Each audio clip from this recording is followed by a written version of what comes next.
Prosperity should be savored by the moment, but it's constructed by the week.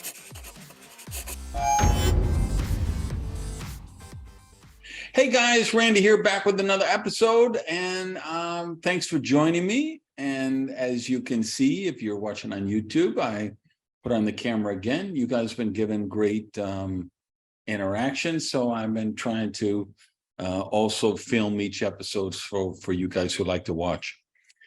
Topic today is a fun one: roadmap for a rich week. And of course, then I have in parentheses, life. And here's what I mean by prosperity is built by the week. Everything is made up of its individual parts. And so all those bricks make an apartment building. All of the building blocks, create something. And you go down, everything could be broken down to units, and we can eventually go down to cells and atoms and quarks and, all of that stuff. But when I think of prosperity, I think of it being built in time blocks, because prosperity is this experience we experience. And if we're worrying about the future, we're not prosperous because we're not living in the moment. If we're ruminating about the past or even celebrating the past, then we're not living in the moment. Prosperity really is created by moments. Taking that moment to pet the dog in the elevator, to smell the flowers, to take a walk along the beach, to tell someone you love them, to allow someone to love you, to be open to that, and just be in the moment, celebrating a prosperous life. But here's the thing: every day cannot be amazing. There are days it's raining and you get a flat tire. I'm sorry, it's just the way it is. You will not have a magnificent, glorious, beautiful, prosperous day every day of your life. In fact, you won't even have a prosperous week or a prosperous month all the time.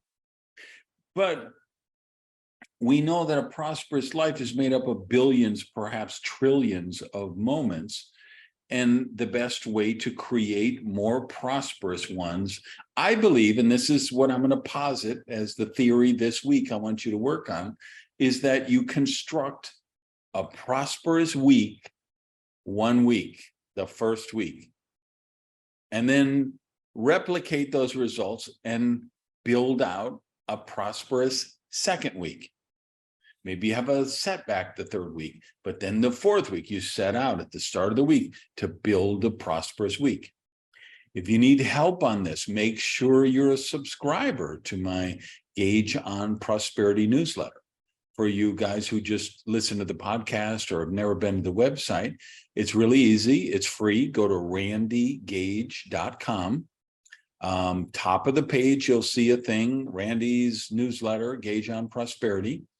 And I send out every Friday. I do an issue on Friday philosophy, just something I want to talk about in terms of prosperity, personal development, growth and development. And then every Monday, I do a Monday Mojo, very short, quick, kind of inspirational message to get you out for the week.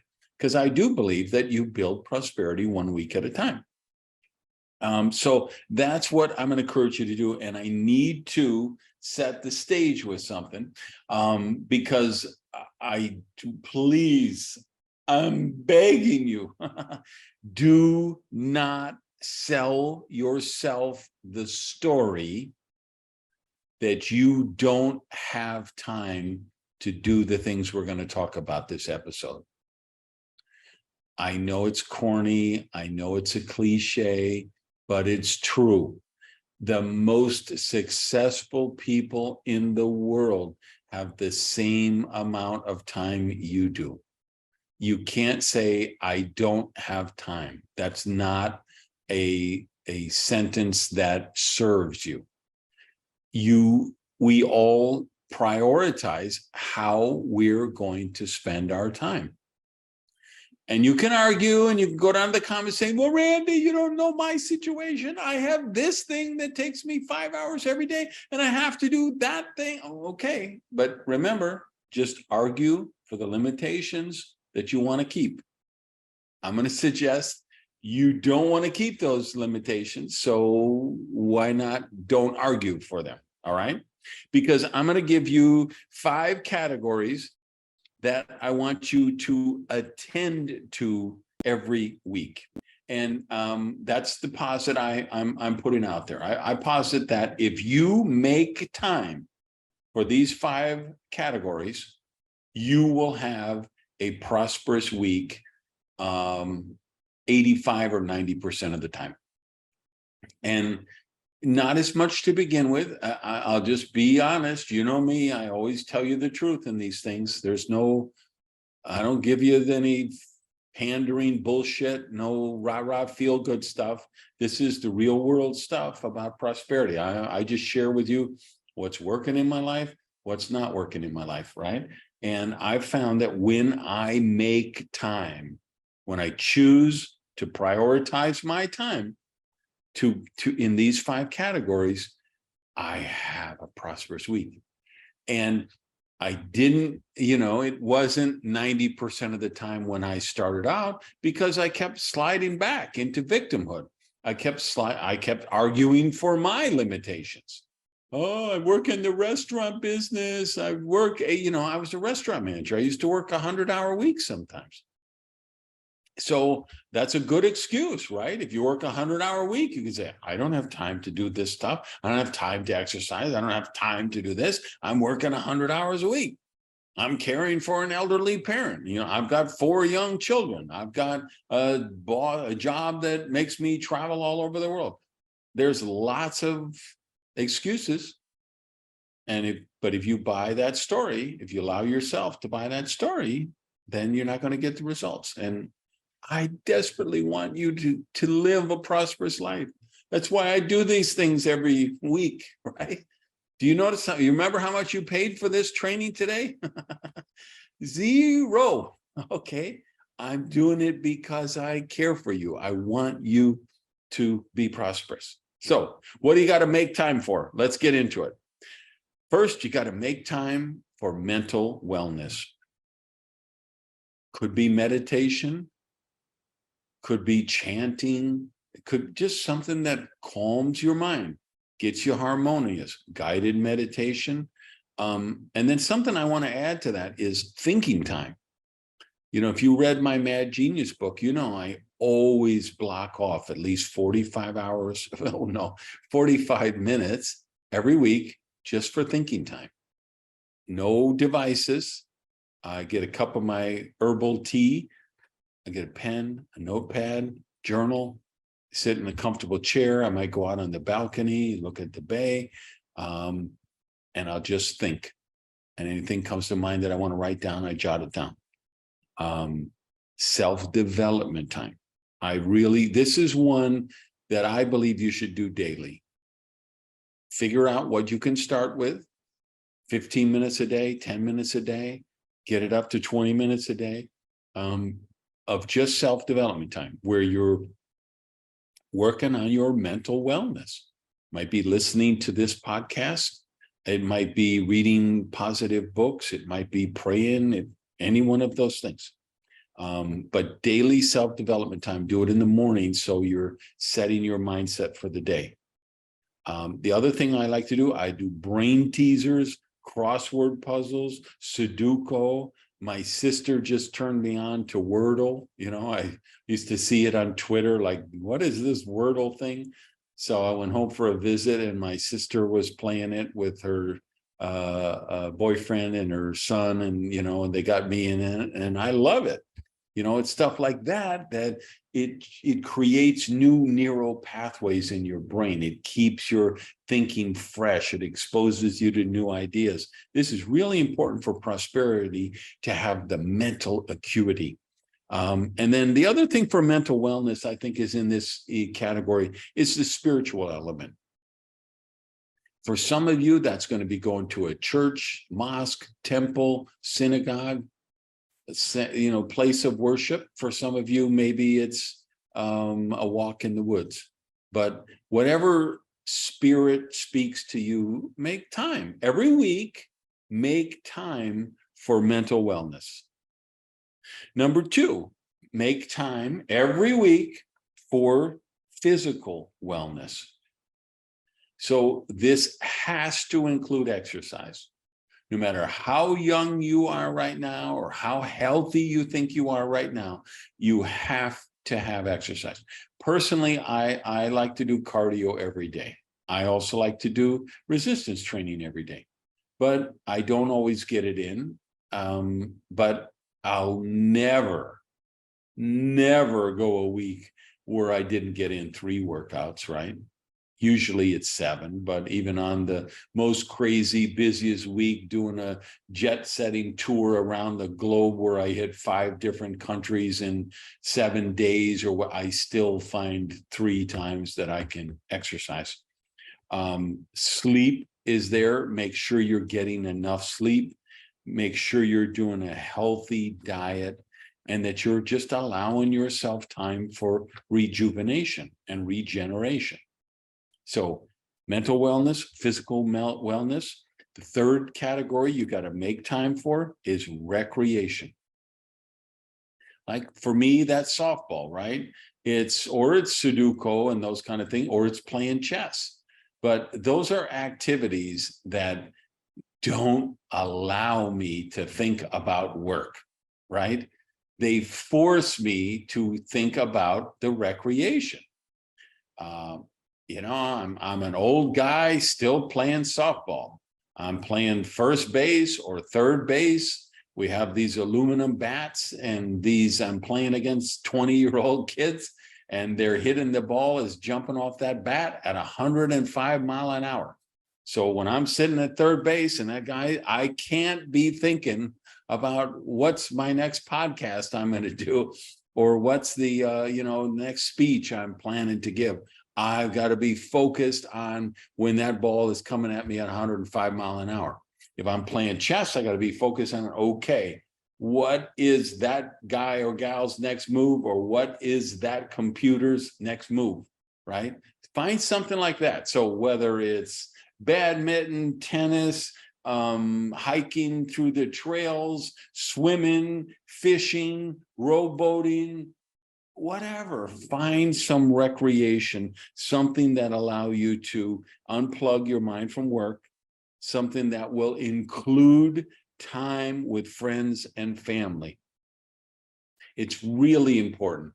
Nobody is an island. You need to interact with other people. This whole COVID pandemic was terrible for the world. It's put so many people in isolation and loneliness, and it's just not healthy. You've got to get out, make the effort to get out. And I fell prey to it like everyone else. I'm a loner to begin with, so the pandemic was perfect for me. I sit home in my sweatpants and workout shirt all day, every day, and never had to go anywhere and do anything with anyone. It makes you crazy. It's not prosperous. That's why I made time to go home and visit my family last week, because it's been a while since I've been there. So, and I'm busy. I've got, I do a lot of consulting. I'm working with like 5 different companies on projects right now. It's a very busy time for me, but I love my mother. I love my sister. Someday they may not be there. Someday I may not be there. So I make time. I made time to go up and see them. So please don't neglect family. You can sacrifice for a season. I do this frequently, and I coach people to do this. Like, you got an opportunity for some amazing thing for your business or your job, and talk to your family. Say, hey, I need to go after this for a season.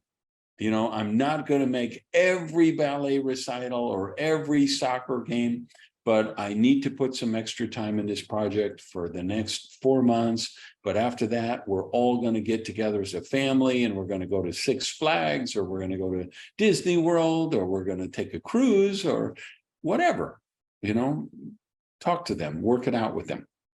But please make time for recreation. Fourth category could be a tripwire. I call it meaningful work. Make time every week for meaningful work. Now, here's the ideal situation. Hopefully, you're going to be able at some point to manifest the kind of life reward that I have, where I love my work. I always look forward to Monday, right? I always take Sundays off. That's a recreation time for me. But then 5:30, 6 a.m. Monday, whenever I wake up, I'm excited to throw off those covers and get in here in my office and get on my laptop and start writing my next book or my next blog, or putting together my next podcast, or the video storyboard that I'm creating for my consulting client, whatever it is. I love my work, and my work has meaning. I know it helps people. I have found a vocation that allows me to do work that I love and adore to do, and it provides real tangible value for people. And I believe, and you can call me arrogant and cheeky or whatever you want, I believe the world will be better after I left because of the work that I've done and I'm doing while I'm here. So that's true prosperity in action. Now, some of you watching or listening right now, you're not there yet. That's okay. I wasn't there my whole life. I was not born into a wealthy family. Okay, I started off washing dishes in a pancake house. All right, that was not meaningful work. That was changing the world and giving me great spiritual nourishment and challenging my thought process. It was just horrible work, but it made me money. And as a 15-year-old kid who needed money, it was a godsend for me. So I did that, and then I became a cook, and then I became a manager trainee and an assistant manager, and then a restaurant manager, and then I got into marketing, and then I got into training, and I did lots of different things, and then I found my path or my assignment, and now I write books and I do training, coaching programs and training and stuff. And I feel like, okay, I'm really helping a lot of people here. And but if that never happened, I would do it anyway. I would write my books even if nobody bought them, because I would write them for me. So for my friends watching and listening who say, Randy, come on, back to reality. I'm driving a city bus 8 hours a day, 5 days a week, or 6 days a week. Yes, it helps people. There's many poor people, they don't own cars and they can ride the bus, and I'm helping them, but it's not meaningful to me. It doesn't give me great spiritual nourishment or mental. Okay. So some of you maybe will grow into that. In other words, you'll keep developing new skills so that you'll be able to go into an occupation where you will be able to do meaningful work. But here's the other thing. Some of you may never get the opportunity to do a job that pays you that you consider meaningful work. And that's okay too. You can still be a custodian or a crossing guard or a waitress or an Uber driver when you're 68 years old.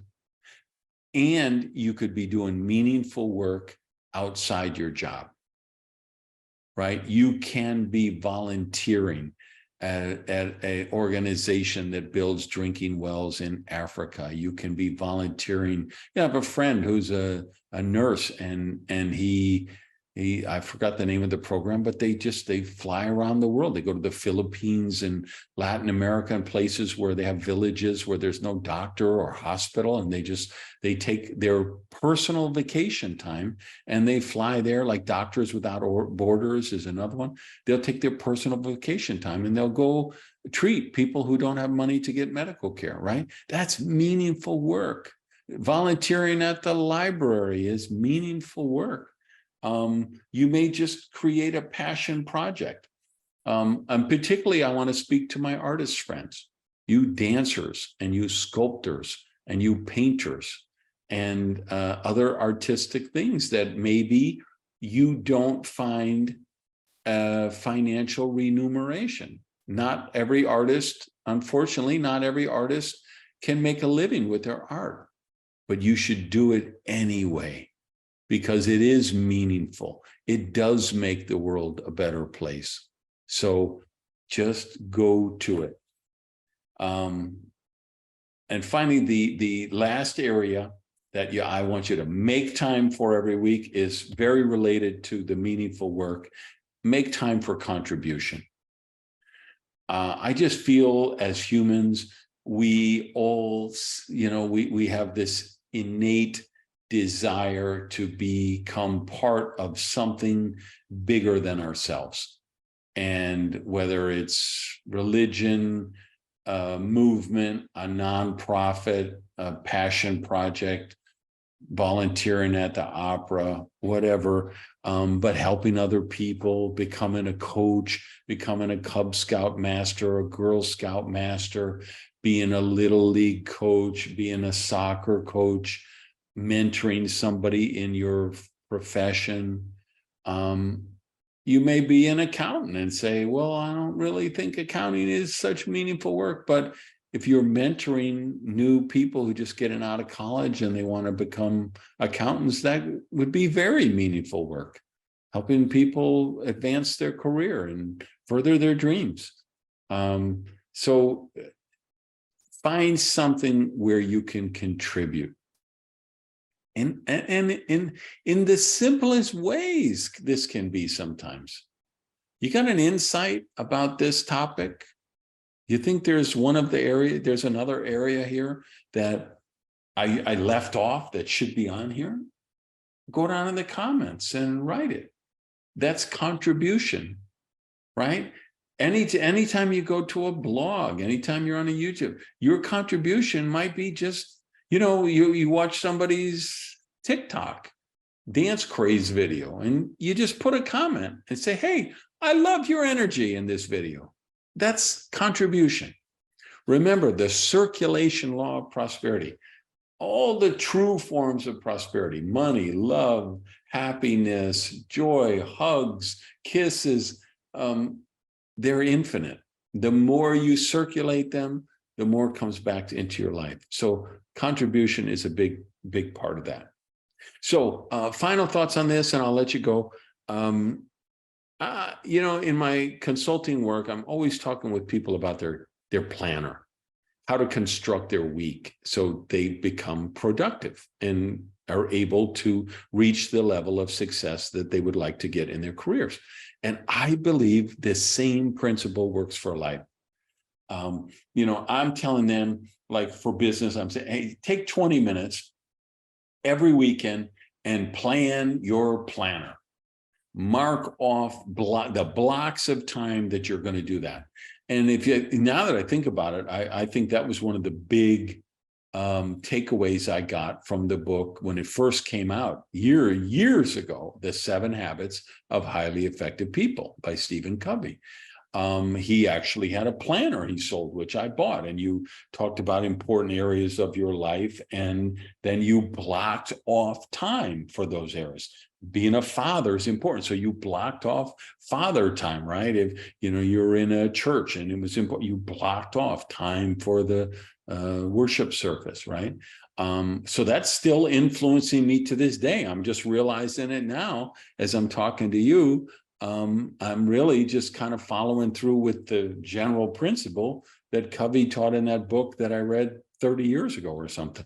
It really does work, not just for business, but for life. So when same thing, if you would take some time over the weekend and say, okay, I need to make time for mental wellness, physical wellness, recreation, meaningful work, and contribution.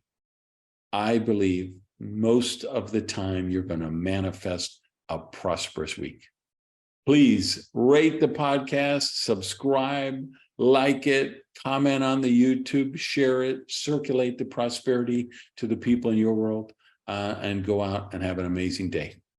Peace.